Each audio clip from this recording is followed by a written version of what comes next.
from today to Christmas 2020, how do you think asset prices have done over that time period? Again, if you cryogenically freeze yourself today and you woke up and you looked at your statement in 2025. They should have gone up across the board. They should go up across the board. Growth versus value. There's less risk in value at this point in time just because you have better valuations. And so the point I make on that, it's not that I don't want to own any of the shares of those great companies I mentioned earlier. No. But do I want them to make up 30% of my stock portfolio? No, I do not.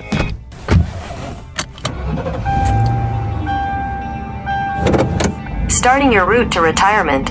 Welcome to the Guided Retirement Show. I'm your host, Dean Barber. Special guest this time, David Mitchell, Managing Director for AllianceBernstein. This will be David's 5th appearance on the Guided Retirement Show. If you have not listened to any of the other conversations that we've had, you may want to stop this one and go back and listen, especially to October of 2023.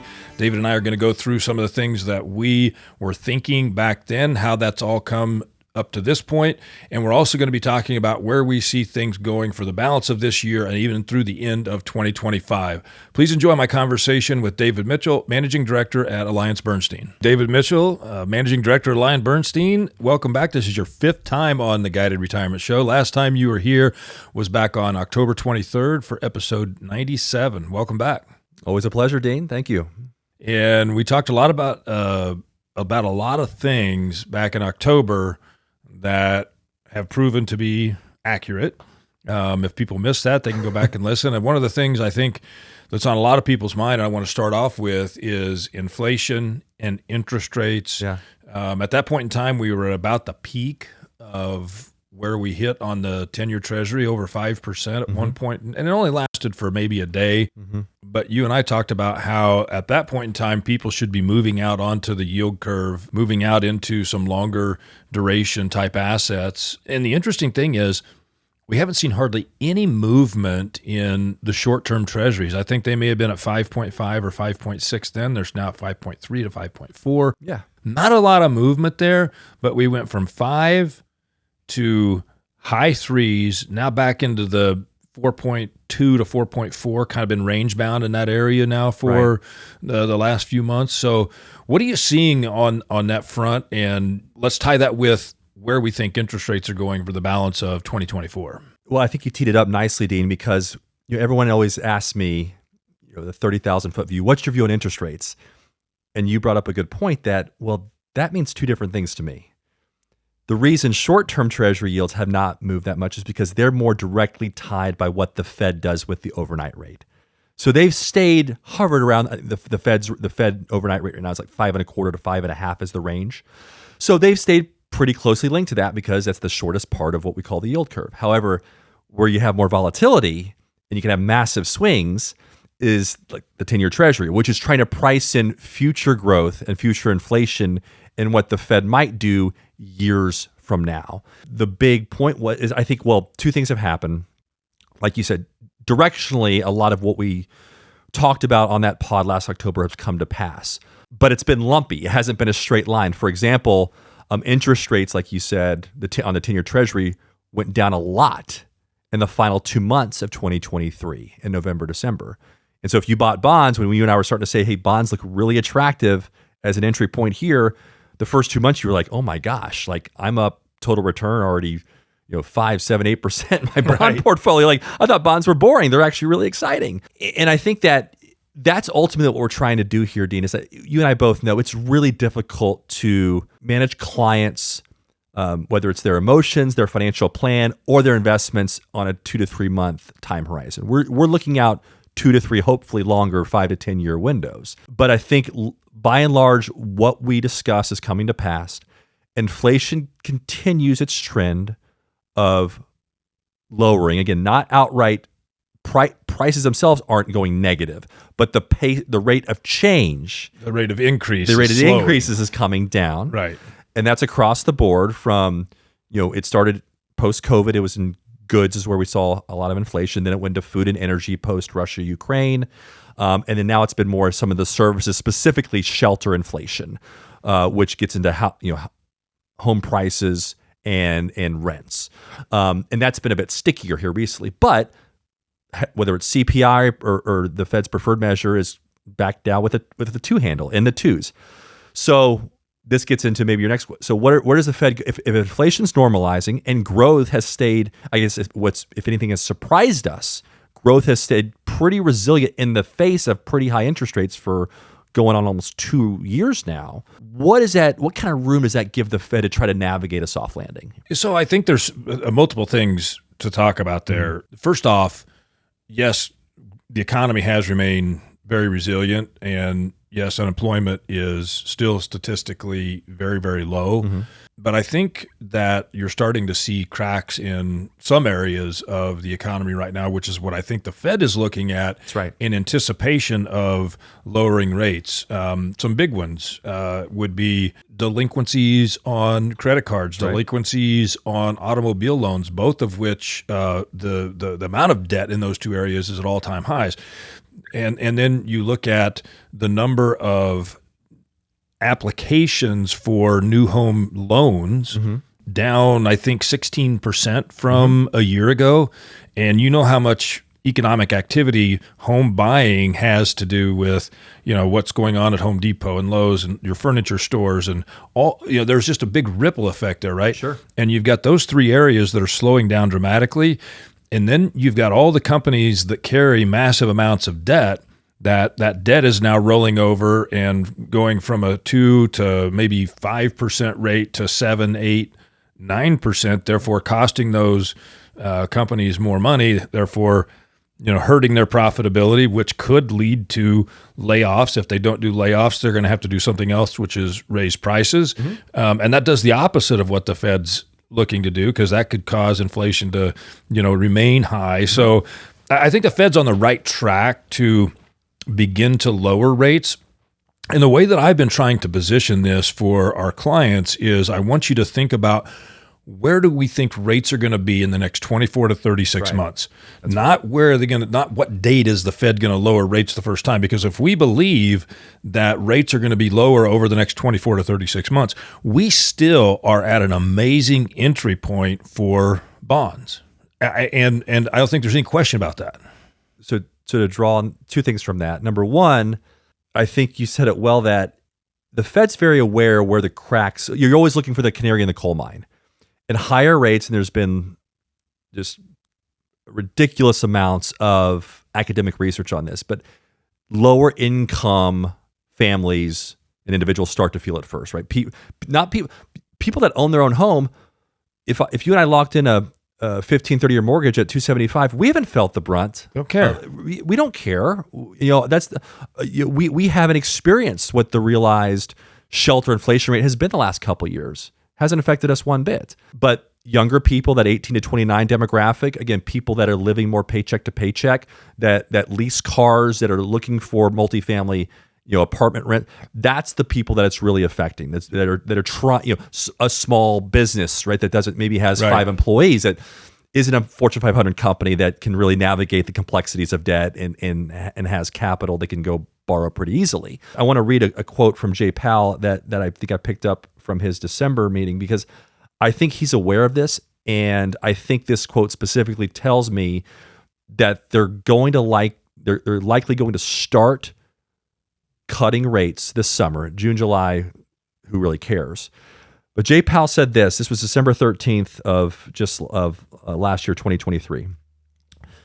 Quote, "The reason you wouldn't wait to get to 2% inflation to cut rates is that it would be too late.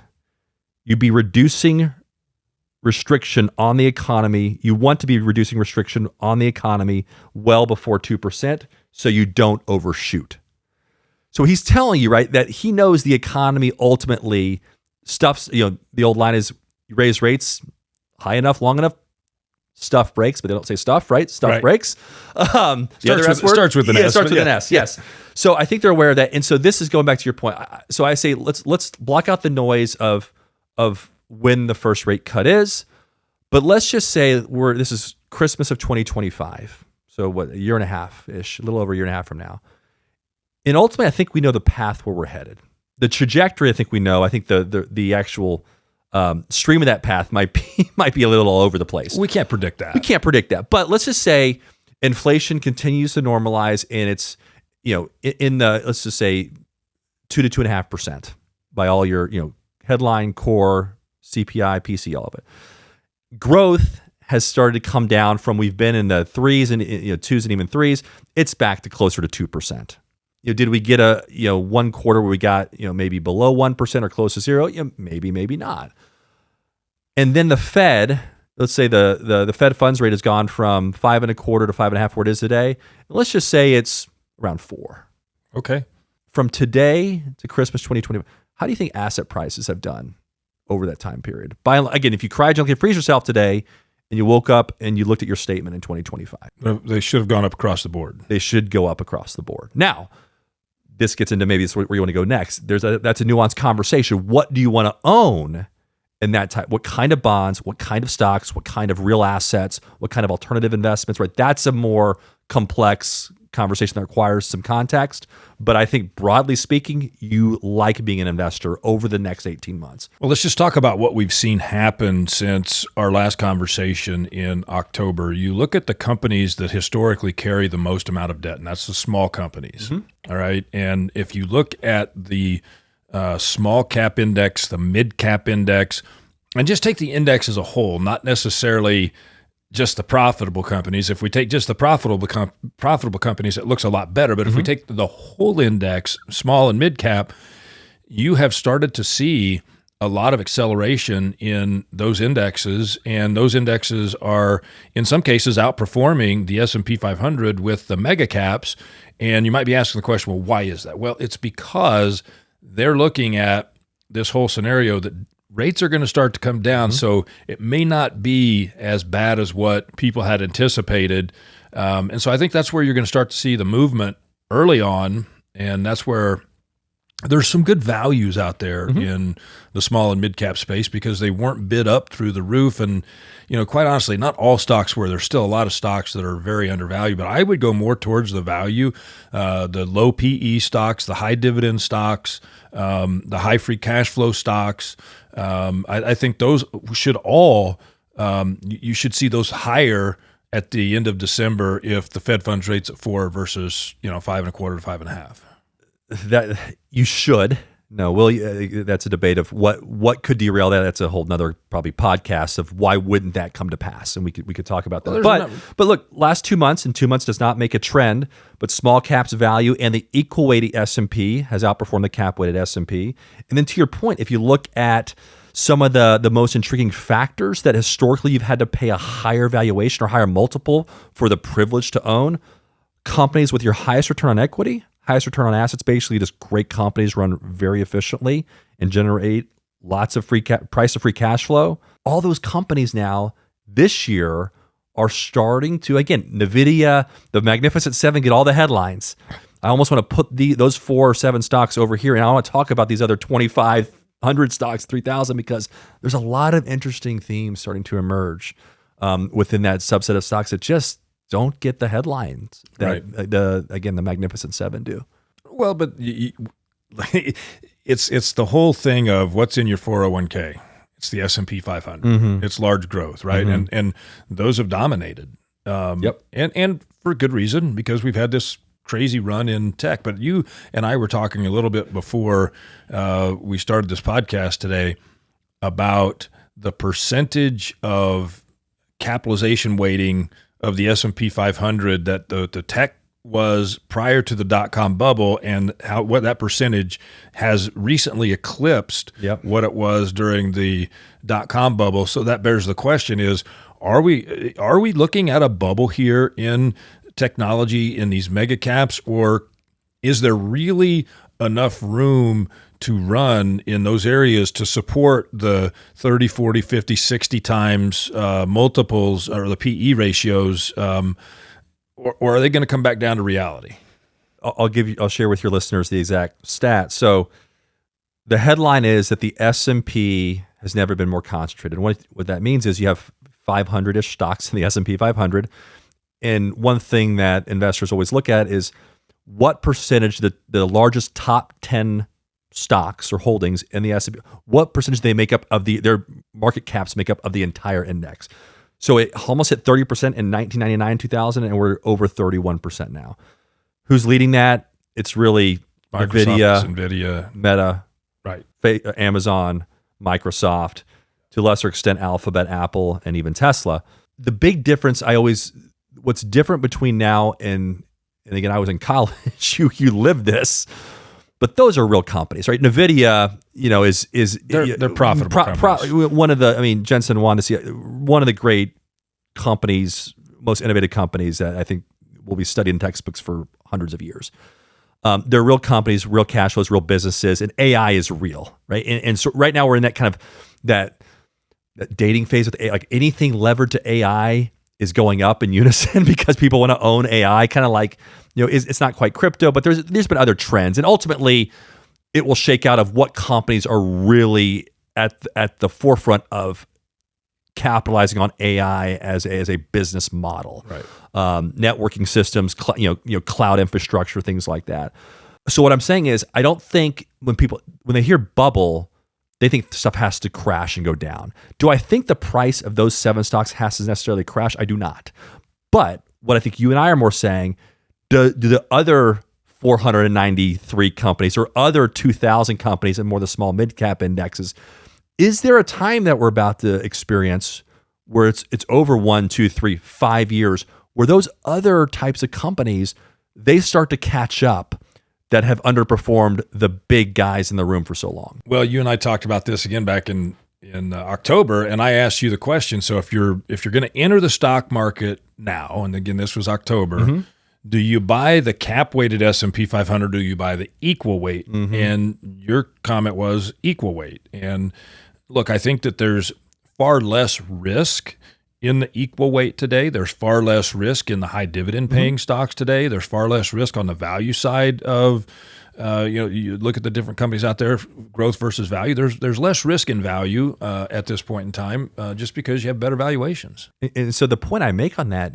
it's not that I don't want to own any of the shares of those great companies I mentioned earlier. No. But do I want them to make up 30% of my stock portfolio? No, I do not. No. And so that's where I think it goes back into the having more balanced risk, a more barbelled approach where I want to own some of these growth companies. And again, this might be an opportunity now to take some of the profits if you've owned NVIDIA or Microsoft for a long time, and rebalance. And that's the nature of rebalance, right? Selling what's high, trimming what's high, which always kind of feels weird to not let your winners keep running, and rebalance back into what are great businesses fundamentally, but for some reason, just their stock prices haven't moved alongside the quality of that business. And that disconnect can't last forever. Shouldn't last forever. Right. Well, you also got to look at where's the money flowing, right? And I mentioned the 401ks and how a lot of people are just in the S&P 500 or the large cap growth sectors. Well, if that's 30+% in those those 7 or 8 companies, then it's going to continue to push those. Can it perpetuate itself? Can it become a self-fulfilling prophecy? This goes back to, and that's something we call flow momentum. This, I think, is kind of maybe topic for another pod. Then we're getting really deep on stocks, but in just the nature of how markets trade and the ETFization of our business, with so much as just blindly following passive indexes. But that's why I say I don't want to own any of it. Right. I just don't want to own it. I just don't want it to represent a third of my portfolio. Not a third of your equity positions. Of your equity positions, right? Yeah. So I think if we can kind of just put a bow on things here, because I look at the next, we can go 18 months, we can go 24 months, we can go 36 months. I see the economy continuing to slow, potentially avoiding a recession. If there is a recession to what we can see today, I think it would be very, very mild and pretty short-lived. And the Fed's got a lot of bullets to fire at the next recession, right? They do. And I think we see an easing of rates from the Fed, and I think that translates into increased values for fixed income in the bond sector, increased values for a lot of the equity sectors. But of course, there could be disruptors. There could be things that are going to come up that we have no clue, there's no signs of it out there today, those black swan type things.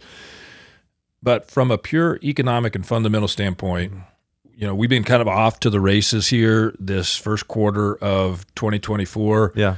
And, you see the 60-40 portfolio even with bonds being slightly negative in the first quarter, you're still seeing that 60-40 portfolio up 4 or 5% on the year. And, you'd say, well, gosh, maybe we could just do that every quarter. That will not happen, I guarantee this. That is, unfortunately, you and I also were just kind of riffing beforehand, that with stocks and bonds, and this goes over rolling periods for decades, a lion's share of your return for the year usually comes in 2 to 3 months. So that begs the question: are we done for the year? I don't know if we're done, but I'll put it this way: if I come back in 6 months and we're up another 5%, on the S&P in the second and third quarter, we're up 15 or plus % more year to date, or I guess it'd be more than that, wouldn't it, at this point, because we're up 9. Yeah, so we'd be up close to 20%. I'll be a bit surprised. Now, nothing really shocks me anymore, but I'd be surprised. Yeah. Well, I think especially if you look at the cap weight. I think if you go back and look at some of the other areas where there's some underlying value there, I think there is some room. And again, if the Fed sort of does give the market what it wants, which is, the market thinks that rate cuts are, if you look at what this gets into, again, kind of wonkish investor speak, but if you get into what the market is implying, or the Fed funds futures, which is the ability of kind of investors to bet on what the Fed's going to do, they've come around to the Fed's point of view, which, I mean, there was a certain segment of investors that were betting on like 1.25%, Fed funds cuts this year, and we never thought that was in the cards. We always thought it was, 2 cuts, so 0.5% to 0.75, so 75 basis points, all in, based on how we thought the trajectory of the economy was, what was happening in the labor market, what was happening with growth, with some of these pockets of weaknesses starting to sprout up. I agree with you. I mean, look, and I still think, let's just put it this way. Let's look at the next 18 months, and we'll use your December 2025. I think there's room to make money in both the equity market and the fixed income market. I think it'll be easier to make money in the fixed income market, but I think if you approach the equity market in the right areas, I think you could be well rewarded over that next 18-month period. And the reason is because people might hear that and say, well, why is that, Dean? Why is it easier to make money in the fixed income market? Because even when you're setting up to a period where the next 18 months, bonds can pay you capital gains, which again, this goes back to cash will never do. And this is why we are not fans of owning cash at this point in the cycle. But still, bonds are easy to predict the total return, because a lion's share of the return comes from the income of a bond is the engine that drives a return, even when you're going to get probably some nice capital gains and price appreciation from bonds over the next 18 to 24 months. Well, if you just look at your company, AllianceBernstein, for an example, and the individual municipal bonds that we're, portfolios that we're building for people now, we've got, prices of those bonds in the, call it 102 to 104. So you're talking about a 2 to 4% premium on those bonds, but your yield on the portfolio as a whole is still at about 4.5%. So if you're going to get 4.5% and it's tax free, if rates drop by 1 to 1.25 over the next 18 months, you're going to pick up some good appreciation. Those bonds that you purchased at 102 to 104 are going to be like 107 to 110. That's right. So you get that income in addition to that return, the price appreciation on top of it. And this goes back to sitting here last October when you and I were saying, gosh, man, this is really a very intriguing entry point for bonds.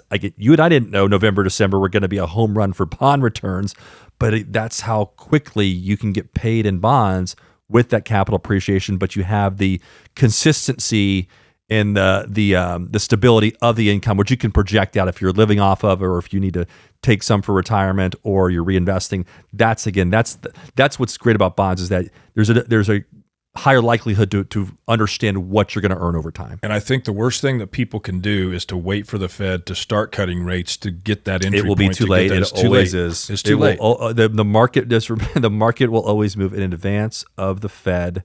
By the time I read a J. Powell quote like that, the market's moved a lot already. Yeah. So I think that people that have money that they want to be in the fixed income need to start moving that money out on the duration timeline, and get something out there that can get that capital appreciation, that can still give you a good yield that you can lock in and have that potential for capital appreciation. If you wait and you just stay in cash, those rates are going to go down, right, and then you're going to pay higher prices for the fixed income later on, and which equals lower yields, yep, lower income. Yep. Right? So that's the trade-off if you wait. Yeah. You're going to have to pay higher prices, which the seesaw with bond math, right? Higher prices equal lower yields, lower interest rates.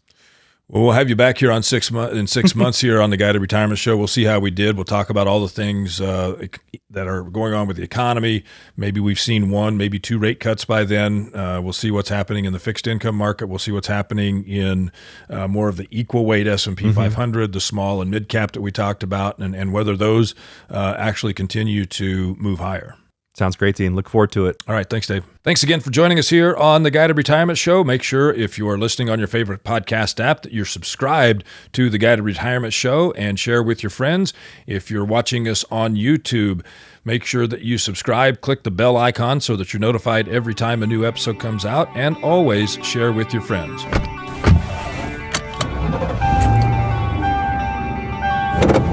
Starting your route to retirement. Thanks for watching. Subscribe here to get the latest from the show. Also, be sure to leave a comment and share this episode with your friends. Investment advisory services offered through Modern Wealth Management, LLC, an SEC-registered investment advisor.